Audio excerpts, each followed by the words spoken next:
কোনো ব্যবস্থা হলো? হ্যাঁ হয়েছে, অনেক কষ্টে পেয়েছি দুইটা।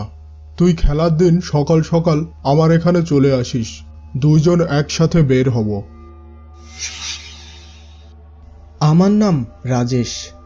ছোট থেকেই ক্রিকেট খেলার প্রতি আমার আগ্রহের শেষ নেই।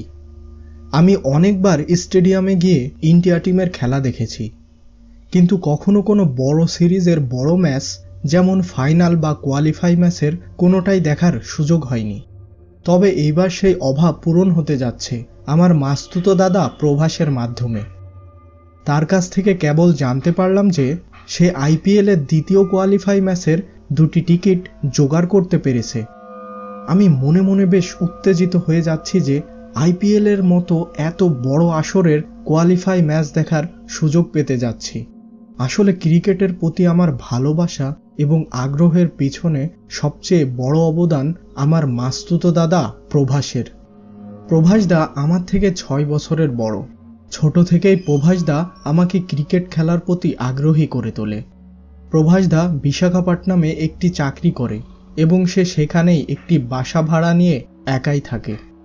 দেখতে দেখতে ম্যাচের দিন উপস্থিত হয়ে গেল।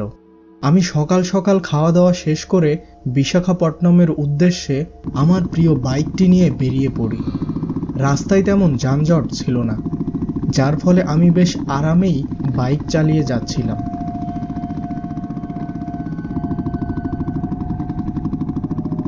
মনে মনে বেশ উত্তেজিত হচ্ছিলাম, কারণ আইপিএলের সবচেয়ে বেশি উত্তেজনাপূর্ণ ম্যাচ হলো ফাইনাল ম্যাচ এবং দ্বিতীয় কোয়ালিফায়ার ম্যাচ।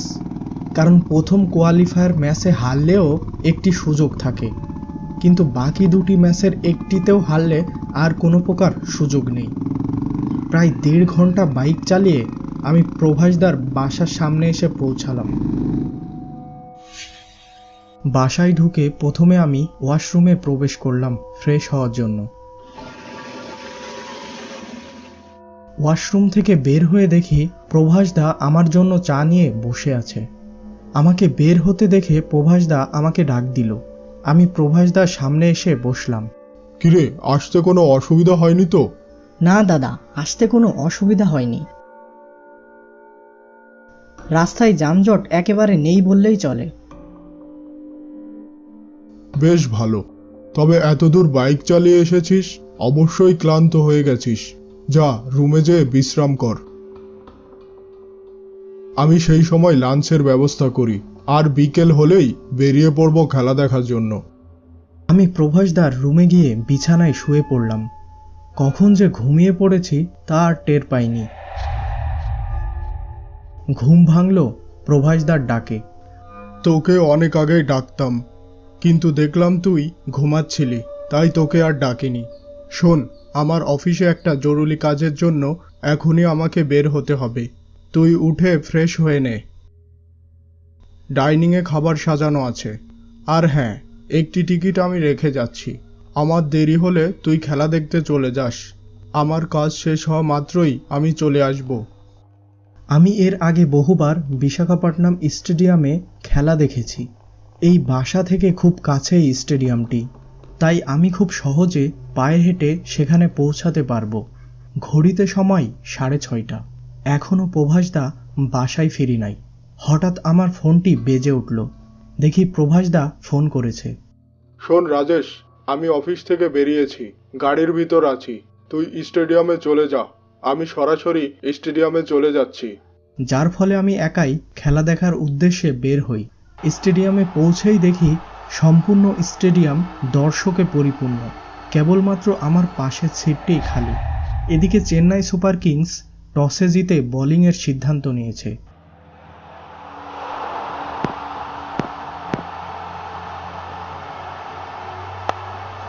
খেলা শুরুর পর থেকেই সকল দর্শক বেশ উত্তেজিত। সবার সাথে সাথে আমিও বেশ উত্তেজিত ছিলাম।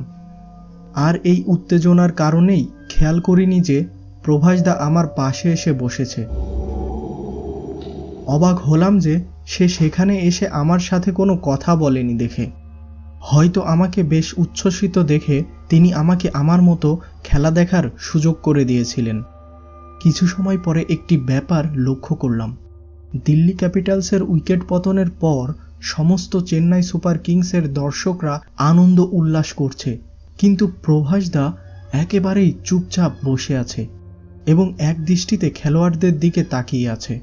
প্রভাসদা চেন্নাই সুপার কিংসের বড় ফ্যান এবং এই কারণেই তার নীরবতা আমাকে ভাবিয়ে তোলে।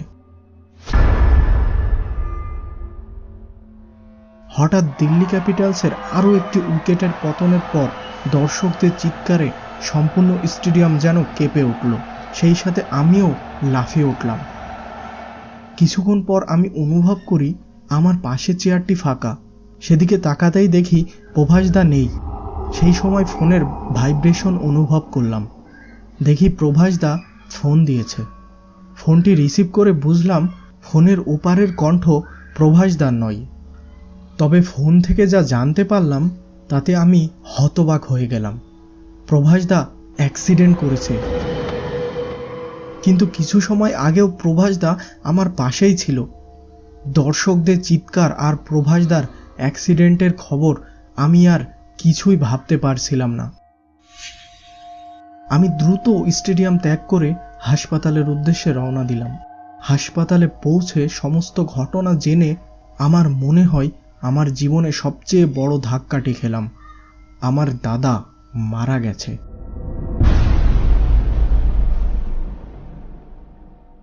আমি ডাক্তারকে জানাই যে সে কিছু সময় আগেও আমার সাথে বসে স্টেডিয়ামে খেলা দেখছিল। তখন আমি ডাক্তারের কাছ থেকে যা শুনলাম তা শুনে আমি পুরোপুরি হতবাক হয়ে গেলাম। তিনি বললেন যে দুর্ঘটনাটি এই হাসপাতালের সামনেই ঠিক 6:50 সময় ঘটে এবং আমার দাদা ঘটনাস্থলেই মারা যায়। আমি এই কথা শোনার পর আর কিছুই ভাবতে পারলাম না। তাহলে আমার সাথে এত সময় স্টেডিয়ামে আমার দাদার রূপ ধরে কে খেলা দেখছিল? আমার সামনে সবকিছু অন্ধকার হয়ে যাচ্ছে। আমি মনে হয় জ্ঞান হারাচ্ছি। প্রতি সপ্তাহে নতুন নতুন সব সত্য ও কাল্পনিক ভূতের গল্প